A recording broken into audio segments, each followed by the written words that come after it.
it's very undervalued where the efforts you make after your initial conversation with the hiring manager, it goes a long way. So don't listen to some of these individuals on LinkedIn or these articles that say, hey, don't send a thank you note, don't give an example of what you may do to benefit that individual, that company, that brand.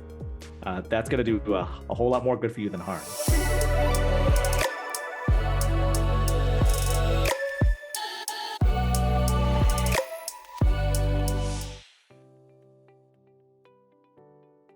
Yeah, as you mentioned, Alex Her, I've been in the employer brand, talent brand, whatever you want to call it, space for 6 going on 7 years. Have had a chance to work with some pretty impressive brands over the years.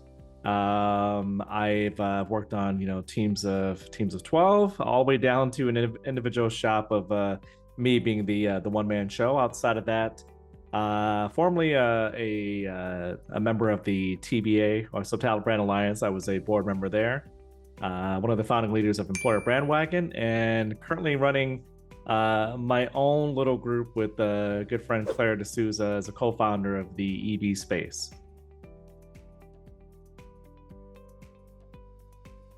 Yeah, so it's a departure from my full-time gig, because with the full-time gig it's very focused on that specific brand, the initiatives there, working with those specific teammates. While with with the Employer Brandwagon, that's been an amazing opportunity to work with people like half a world away, quite honestly, in Australia, India, Japan, places I've never been to before, but I have quite a few friends over there, just have never had the opportunity to go there. So you get a chance to really talk about employer brand at a global level, right? And then you can localize that with some of the specific type of problems they have, and kind of work that out as a group, and just different perspective, which is good. And then with the EB space, that's something that Claire and I had wanted to put together for quite some time. We just with the full-time job and running other initiatives outside of work, it made it difficult. But we finally launched that. It's unique because we launched that on Discord, so everything is on there. You have other groups where there's like 5 or 6 different type of tech stacks that go into it, Zoom included or Teams, but everything can be done inside of Discord. So we have it there, nicely locked down in a safe way. Chatham rules when it comes down to things where we want to keep everything as a safe spot where you can voice your frustrations, you can talk about things that are working, that are not working, and know that that's not going to go elsewhere. The approach of that group too is very global, just like the Employer Brandwagon, but just something that it's a passion project we want to do for quite some time.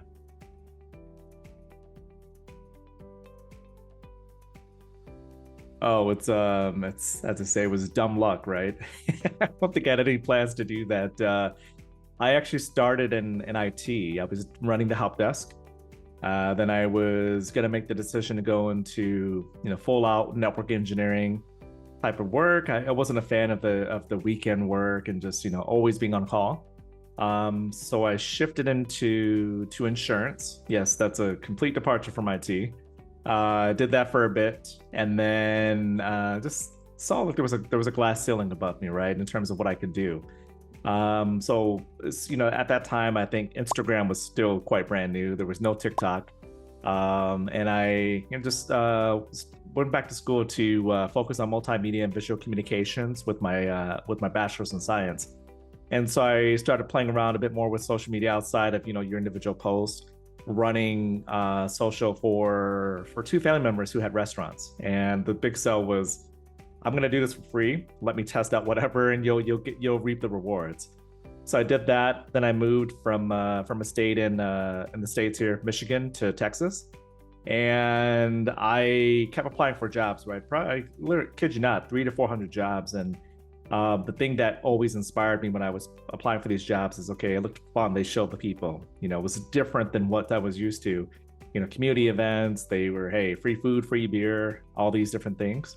And although I never got into those places, still to this day, which is, it's okay, it is what it is. I joined an agency, learned the whole digital marketing aspect, and then I took a chance on a job at the time that it wasn't called talent brand or employer brand, it was digital marketing specialist. And so going through the process, it was explained to me that, okay, hey, actually, you're going to do SEO, but for a job description, for a website. And then you need to go back and sell this to us. And, it was different than what I had done, right? But like the foundational skills were simple. And then I just went, reflected on my experience with applying and like not getting any jobs at all. And okay, what could I do to get that same person that was once me to be attracted to this job, to this company? And the rest is history from there. I mean, I got in, learned from a lot of people much smarter than myself who taught me the ropes, anything and everything to tie that back to employer branding and recruitment marketing. And, here I am now.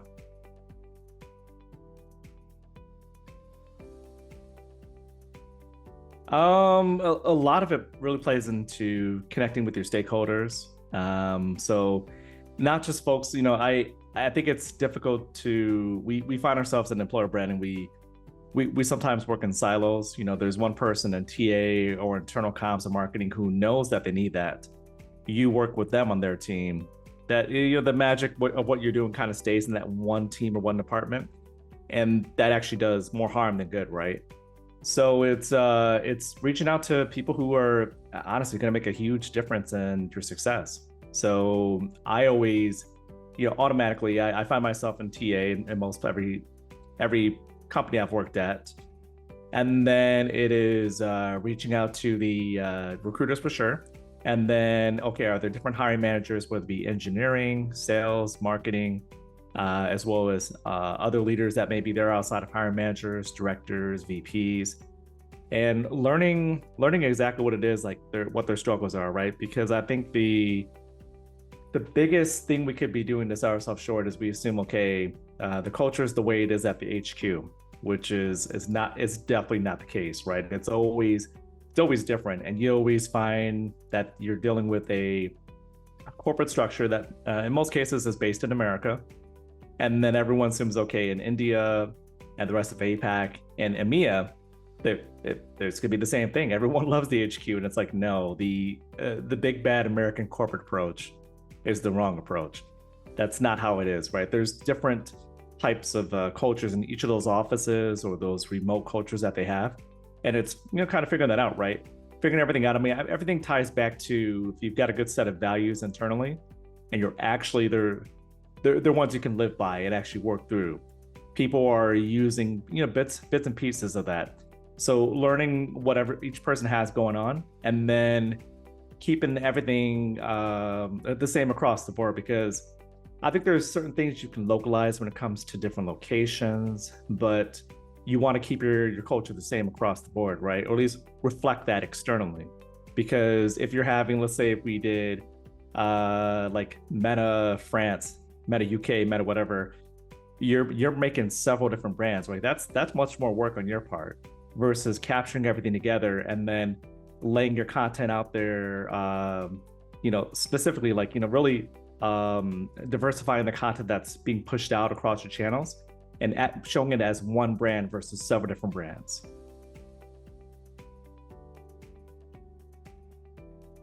So, overall, like for me, in terms of mentorship, like you get a little bit of the mentorship aspect at your full-time job. Depends if you have someone who is who you can see like whether they're on your team. If they're on your team, it makes it simple, right? The mentorship is kind of a given as a leader. You should be doing that. Level them up, kind of pick out the strong points in terms of what they're doing good, find out what they could be better at, and level them up there. Now, if they're not in your team, identify people who can probably work with you on stretch projects, who have they've got stuff in there, right? Either they've got a knack for like ideating on strategy or designs or videos, finding that and helping them out. Now, outside of that, it's pretty wide open for me when it comes to mentorship globally across the space, because I think if we want to expand this field and make it, it's come a long way, but make it more valuable and really commercialize things, I think we've got to, share our experiences and help, mentor on any sort of level with people who are needing that assistance, right? Because for every person who's done it, for a little bit of time, like myself, there's someone who is brand new who's trying to break in. And if we can help them, break through that wall, the wall of trying to get through, and teach them what is necessary to succeed, right away, or as quickly as possible, that's going to make things better. You expand that, you have more people who are in the space, more educated. They know more of what we had to learn. People like myself and others had to learn early on, where like you struggled, right? Level them up quicker. But I think it should be wide open. We should be providing, at least those of us who've done it for a while, pay it forward, help out individuals who need that help and mentorship.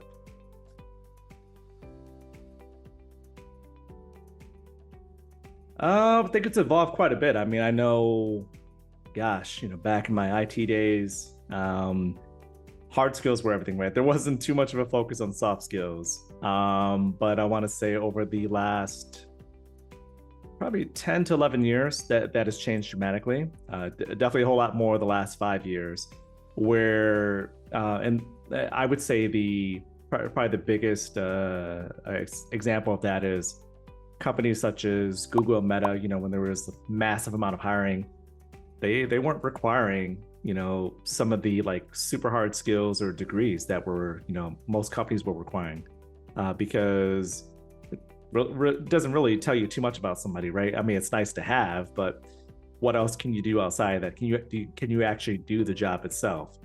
But I think it's definitely, as a society, we move more towards soft skills. I think there's, now having said that, there are some positions where, okay, you have to have some hard skills. I'm not gonna, like, you can't just bring on a senior software engineer and then let them roll with HTML, HTML5 when they should be doing JavaScript, AWS. So I don't want to confuse that at all.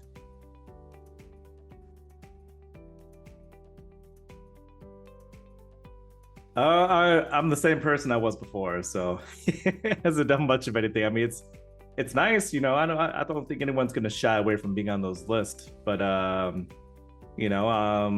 kudos to whoever came up with them and decided I was one of 15, one of 35, or whatever list I may be on. But it doesn't change my approach. I mean, at the heart of what I do, it's always about thinking of the job seeker, right?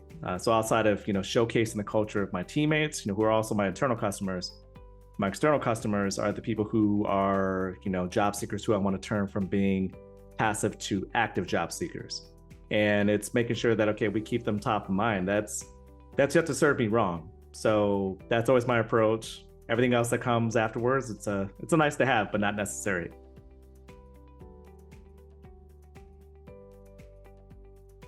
Yeah, I think it does. It definitely does. I mean, like, especially when you're going through and you are looking like to hire someone for your team, because I know there's a lot of talk about out there in the TA space where hiring managers kind of disregard individuals. Not my approach. I always put a lot of time and effort into that. I mean, because when you're going through hundreds of applications, right, you want to make sure that whoever you speak to, that you connect with them on some sort of level, right? You had to have liked something or cared about something that was on their LinkedIn profile, on their resume, cover letter, that inspired you to take them to a point where you're going to talk to them for 30 minutes to an hour. So it's never good giving bad news, right? There's no way to do that. But typically, if that's happened, like where it hasn't worked out with people, I've still have connections with them to this day to if it didn't work out with me and my company, or with the project I'm working on, doesn't mean that that's where that connection ends, right? There's still an opportunity. Hey, if I didn't work out here, let's help you out. Like, maybe there's things you were lacking that I'm more than happy to mentor you on. Back what we talked about before, like it doesn't end there, but there's it's never easy. I can't stress that enough, and I think we could keep going into like all the feels and the emotions that go into it, but you do value each and every person you speak to.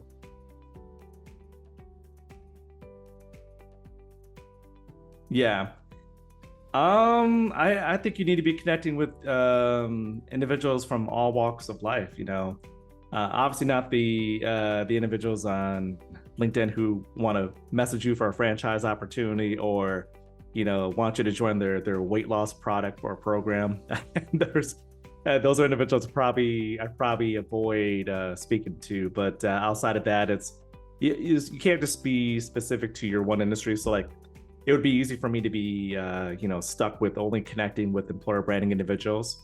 That's not what I do. I also want to connect with TA leaders, TA specialists, engineers, vendors as well. And I know like people are hit or miss when it comes to vendors, but for me, a lot of really good friendships I've had over the last couple of years have been from just giving a vendor time and day, hearing about their product, providing some feedback, and hey, if it doesn't work out, let's connect and try to just be friends. And the best relationships have actually come from that instead of turning them down. But I'm a pretty open book when it comes to networking. Is just always having an open and honest approach with anyone that I speak to, and just not ever try to stay on my high horse, if you want to call it that, where okay, yes, I may have X amount of followers or connections now. There was a time where I struggled to get 300. Like, that was an accomplishment back in the day. So having 16 or 17,000 now doesn't make me better than before. I'm going to stay with the same approach.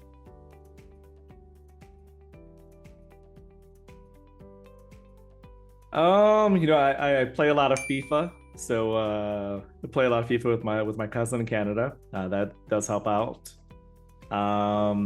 Love spending time with my family, and traveling. Like, traveling just gets you away from the day to day where you're living. Get a chance to explore something else, and you have the opportunity to come back refreshed.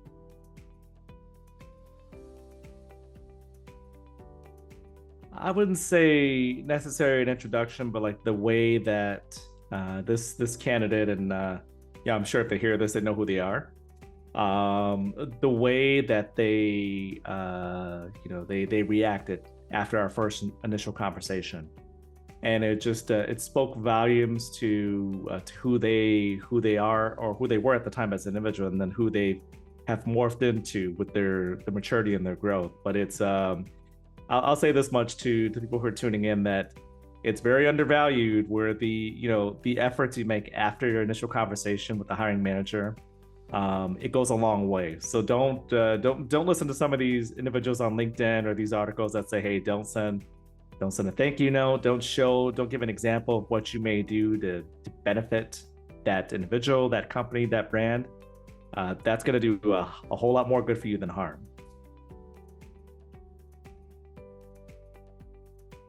But, I think the most thrilling is when you get to the point of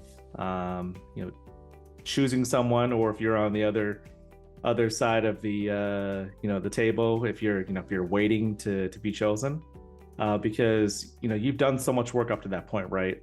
Hopefully not too much work, meaning you're throwing the whole kitchen sink and the whole project plan at a manager. I don't think that's necessary. Or you're talking to 9 or 10 people, way too much time for each person involved. But it's thrilling. It's very stressful, but it's thrilling, if you're waiting for that offer, or you're going to choose that person to give the offer to, because you're either going to make their day, or make it or break it, right? There's only 2 ways it can go, but it is thrilling when that happens.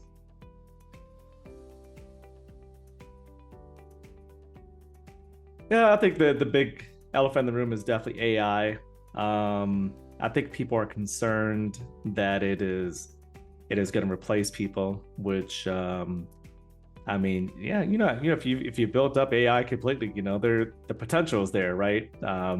We've seen a lot of movies like iRobot, where okay, that could happen, but to be a little more realistic, there's AI enabled, like, that we're all using right now, that we don't consider to be AI because it doesn't seem like something out of the movies, but we all use Textio, Grammarly. There's AI machine learning capability there, and we're using stuff like Notion that has that in there. So if anything, it gives you like a quick way to, like, I look at it this way. You can use AI to, let's say if you need to do a market analysis, you want to see what's out there in terms of talent, also your competitors that are at each and every location where you're doing business. Instead of doing the search on, with Google or Bing and then spending hours doing that, you could go through OpenAI, use ChatGPT, and then bam. I mean, just be very specific with your prompts. You could get a list of competitors doing that, and it makes your job easier. So I'm all in the business of working smarter, not harder. So why not give that a chance, right? And my opinion has, I don't want to be a hypocrite. Like, my opinion has changed quite a bit when it comes to AI, but I think that's one thing to look out for. The second is going to be just the commercialization of EV, because it's very much been it's a nice to have when the times are good, but when people are getting fired, we're the first ones to be let go. That's the honest truth. And it's really commercializing that. There's a few individuals I know, a few friends who are working on some metrics and amazing things that I would say are coming up here in the next couple of months that I think are really going to turn the industry on its head in a positive way. But it's showing, okay, great, it's great we're doing these cool things, right? But most people only know that we are putting stuff out on social, they see the job adverts, but what are we doing to impact the bottom line? Like, how can we truly put a value behind what we do outside of just impressions and clicks? Because impressions and clicks don't matter to TA managers. It's nice to see, but how does that tie back in? What are we driving towards? And I think that is something you're going to see, because until we solve that as an overall industry, I think we're still going to see people who are having to put the nice little green filter to say they're open for work. And we've got to change that.